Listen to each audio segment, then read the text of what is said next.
Well, hello, Michael, and thank you so much for this interview. The Nanaimo Women's Business Network are very excited to have you as the guest speaker for June.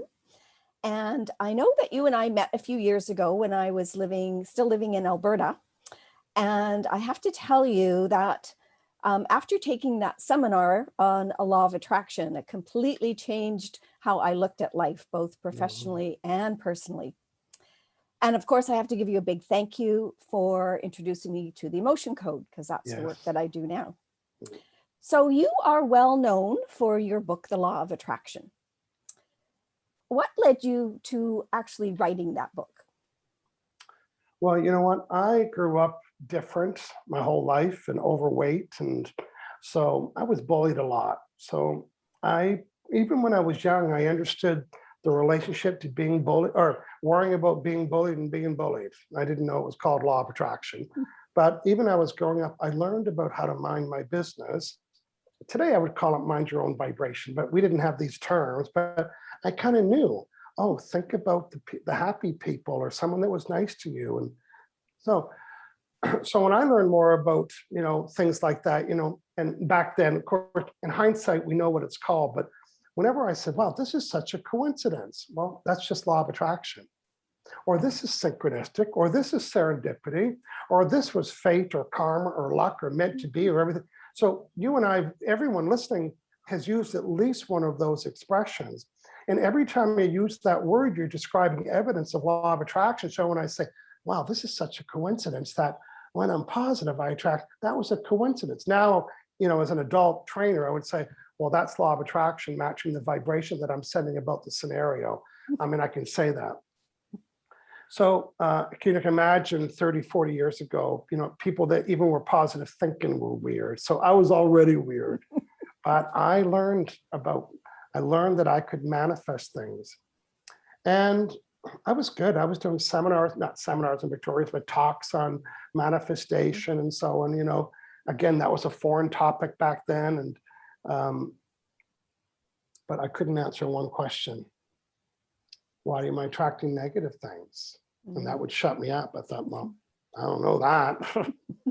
I can tell you how you can attract positive things, but why you're attracting negative things.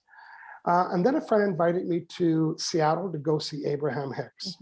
And within the first probably hour, my friend said, listen, if you don't like it, just leave on the break. That's what he told me. And so I thought, oh, we'll see. So we got there. There was no agenda. Esther was collecting money at the door. Like it was really old. It was a long time ago, right? There was no agenda. There was no handouts or nothing. I thought, I'm out of here because, I'm a trainer and I expect all that stuff. And the most profound thing that I heard, and then how when you hear something, you stop listening. So I kind of stopped listening. And I heard this, that the law of attraction's job, the definition, is to match vibrations, whether negative or positive. That's all I needed to hear. I was done. I'm going home. And it isn't for me to try to defend it or explain it or rationalize it. That is the law. So I brought that back to Victoria with me. And I said, wow, I have a defense now. It's the law. I didn't create law of attraction. I'm just teaching it. So when something negative happens, then I also learned this little secret after doing law of attraction. The answer to every question is the same. You get what you vibrate. So my whole career, I help people walk back to figure out what was it that was causing them to send that vibration that caused them to attract that. Then I studied NLP, and NLP was the behavior of how people like to learn and process information. But the big deal for me was learning about processes and models and, the clarity through contrast in my book. That's reframing this experience to this one. Learning how to write desire statements and why this, so everything kind of fell into place for me. So awesome. That's the answer to question number one. Thank you. I don't think I've ever heard that. Yeah, well, I usually don't talk about myself. I usually talk about the book. So only you and Oprah can get away with this. And of course, your book, all your books, but The Law of Attraction is really so easy to follow. Yes. The ones behind him. Yes, it's it's the 3-part process is a fabulous way. Right. It's so easy to and people can Yeah. Do you find want me to it. tell you my top 6 success strategies for writing a how-to book? Yes, please. Number 1, all 3 of these books were seminars that I Oh, delivered over and over and over again. So number 1, you can't write a book in a weekend. Forget that idea. Well, you can, a love story. That's not a self-help book. First, do the seminar. My last one, Your Life Purpose. When I was in one year, I was in Malaysia for about 4 weeks, and I delivered this 15 times. And I'd walk around the room and I'd watch people do the exercise. Some people were Xing it and some people were checking it off. And so I thought, you got to be told everything. So I would say, okay, now everyone put an X beside it. And I'd walk around the room. And so there's one thing to sit in a coffee shop with somebody to help them figure out their life's purpose. And then how do you make it a model? So number 1, they're all books, they're all seminars first. Number 2, do the cover first. Do the cover first and make a graphic of it and promote the snot out of it years before the book is done. okay. Collect email. When Your Life Purpose was ready, I had 10,000 emails because I was promoting it for 4 years. Well, and I took your webinar or your seminar, came to Victoria and did your seminar before the book was even published. So that's right. Yeah. And that's how you get good at the material. So, and even like with Law of Attraction, this is a little sidebar secret. So the publisher is reissuing it next year as an anniversary edition with a new cover and some new chapters that I'm working on. I'm very excited. It's going to have a brand new resurrection. Hardcover, airports, bookstores, everything. So the new section that I'm putting inside of it is very trendy and it's very 2021. My book, 2003, do the math. Mm-hmm. I never changed one thing except for this picture. The old Dr. Phil mustache. So other than that, you may have to update your picture. So, and this is relative to anybody writing a book. The new chapter is called How to Host a 5-Week Law of Attraction Book Club and Workshop. And they're going to have to go, they'll go to my website to download the worksheet that they can give to the people they're doing the book club with. So number 1, make your material into workshop. Number 2, do the cover first. Number 3, have processes. This is the 3-step process. This is the 3 conditions for attracting. This is 4 steps to uncover what fulfills you. Because you know why processes? Then you can turn it into a seminar. This isn't Chicken Soup for Law of Attraction or Chicken Soup for Law of Connection. How many times do you read those books with all due respect? Really? Once?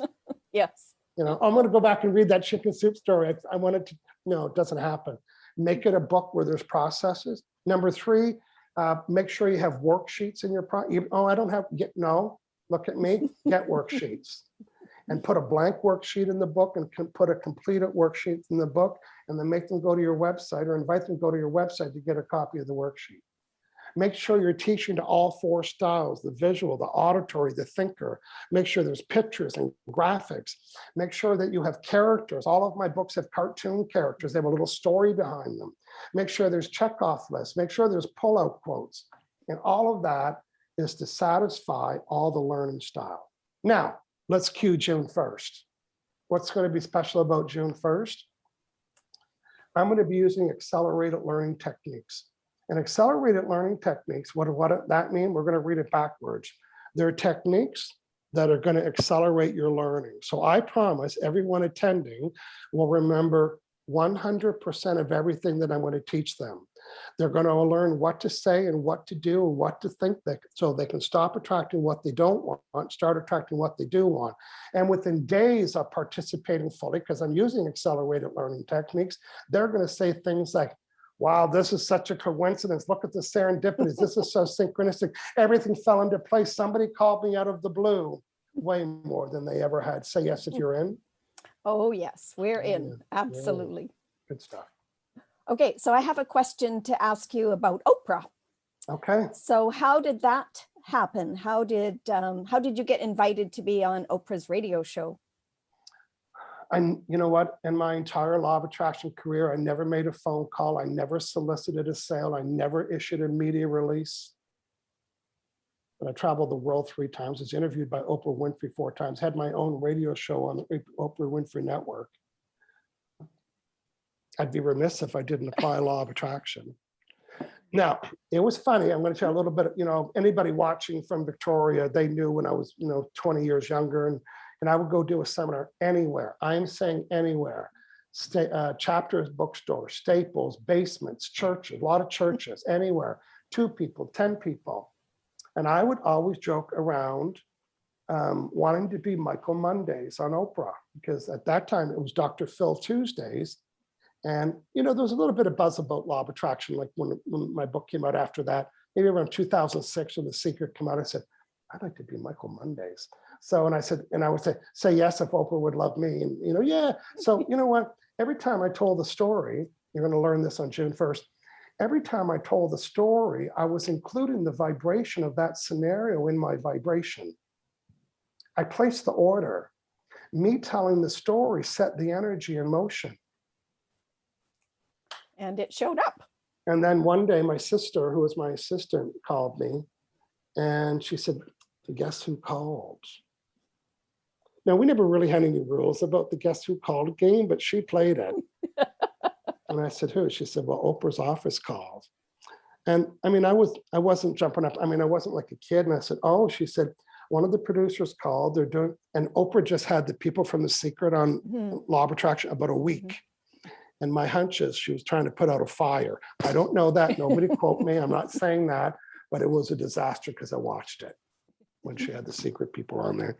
So the producer said, we're doing a lot of research and Michael's name keeps coming up. Of course, I live on Gilligan's Island on the west coast of Canada with a self-published book. Nobody can find it, right? So Diane said, yeah, I can get you a book. So we same day delivered a book, like it was about $70 to send a book to a producer. Yeah. So the next day, my sister gets another call and says, oh, no, my sister calls me the next day. She said, well, guess who called? I said, who? She said, another producer from the Oprah network.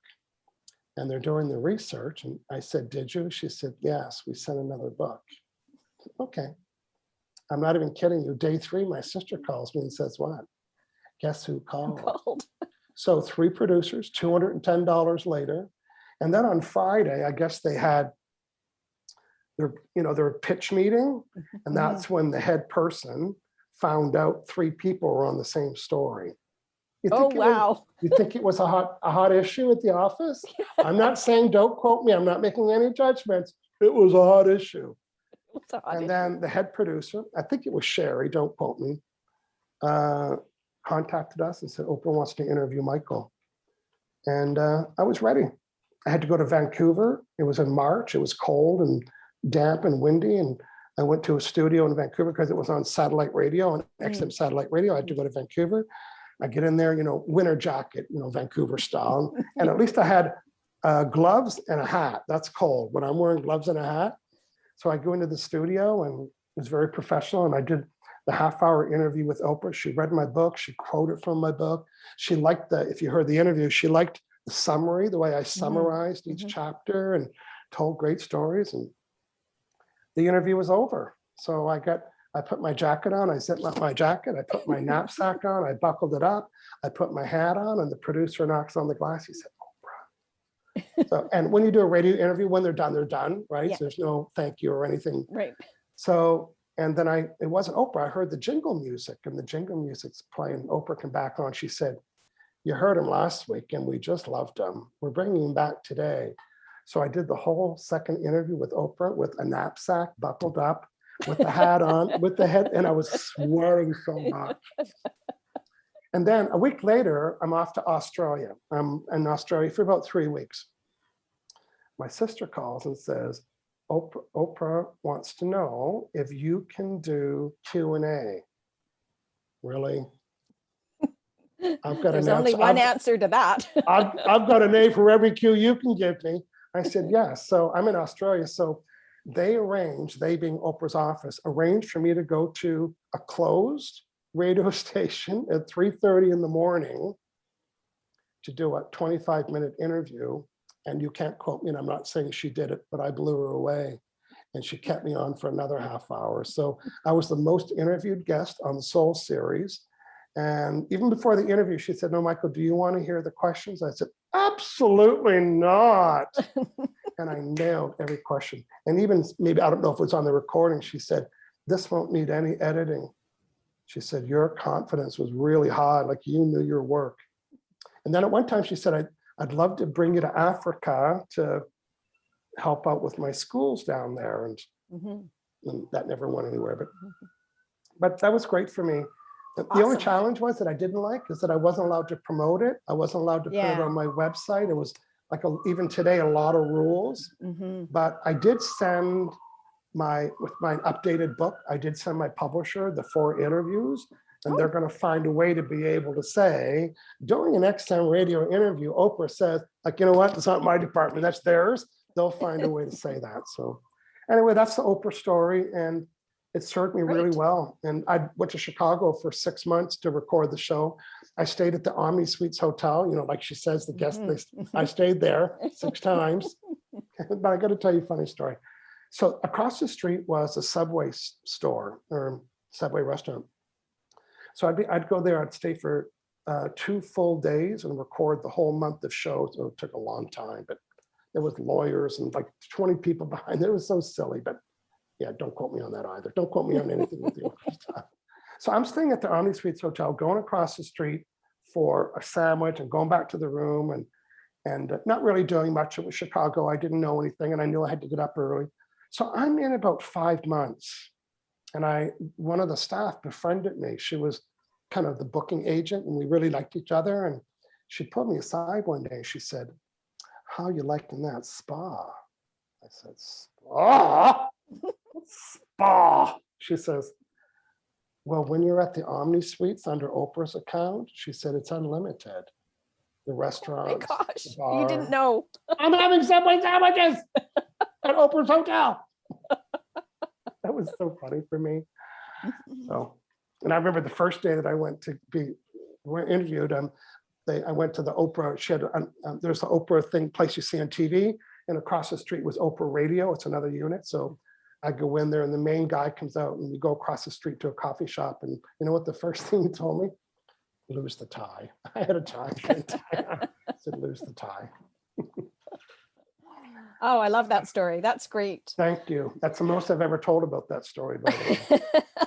So I have one final question for you. I know that you've done presentations all over the world. Yes. I'm just wondering what you would choose as the most exciting place where you did a presentation. You know what? I would absolutely say Kuala Lumpur, Malaysia. Everything is so opulent there. You have no idea. Like, don't think grass huts when you think of Malaysia. Think high-end, 5-star. The restaurants, not the restaurant. I stayed at 5-star hotels, like for $100 a night. I didn't pay for it, but I knew that's what it was. Like hotels with rooms in them and walk-in massive bathrooms and everything. Yeah, Malaysia for sure. Not a room, but a suite. Yeah, suite. That's the word I'm looking for.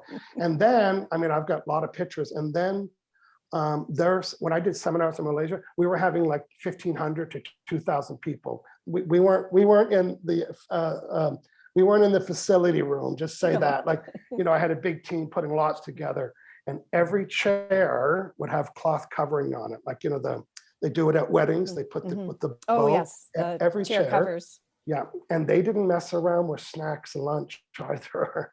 Like on the break, chicken, pancakes, rice, noodles. Wow. Yeah, no pastries, just all like food. Yeah, Malaysia was my favorite, and they loved me there, and I loved going there. Well, we're going to put it out there that when the new book comes out, or when your book is re-released, you get to go back. Yes, hopefully. And my book's published in 37 languages. So my agent in New York will because some of those countries, I don't know if it's obvious, but a lot of the countries, they don't publish books for 20 years. The mere fact that my book has sold millions of copies every year, it's still selling very well. And the publisher says, you know what, we want to put some more money into it and make this a big deal. They wanted me to do something on social media, and I was so blocked. I thought, what am I, I was just so blocked. And then that same night, I was holding a 5-part Law of Attraction book club on Zoom. And I thought, I'm doing it. Yes. So this is the, So much so for the I've- block. yeah, I've got one starting next week, and I just finished 2 of these 5 weeks. Why am I doing so many of them? Because I'm going to polish this whole section and know why you should do it in 5 weeks and what to do in each week and how to do this and how to do. It's going to be a trainer's guide on how to get people through the book. It's brilliant. The Fabulous. publisher loves the idea. Of course, people will buy more books. So. Well, thank you so much for hopping on and answering our questions. We are welcome. very excited for June 1st for you to be the guest speaker, and we look forward to going through the process with you. So thanks Thank you. again. Yes. Okay, thanks everybody. We'll see you on June 1st. And I'm just going to future pace your experience. So make this event important. Bring a pad and paper. You might want to bring your family members around. You imagine, or at least train this to them after, because the family that vibrates together stays together. So get everybody on the same page. And I'm going to be teaching you the words that are causing you to attract things that you don't want. And of course, you want to bring that to your workplace and family. And we'll see you on June 1st. Fabulous. See you later, everybody. See you soon.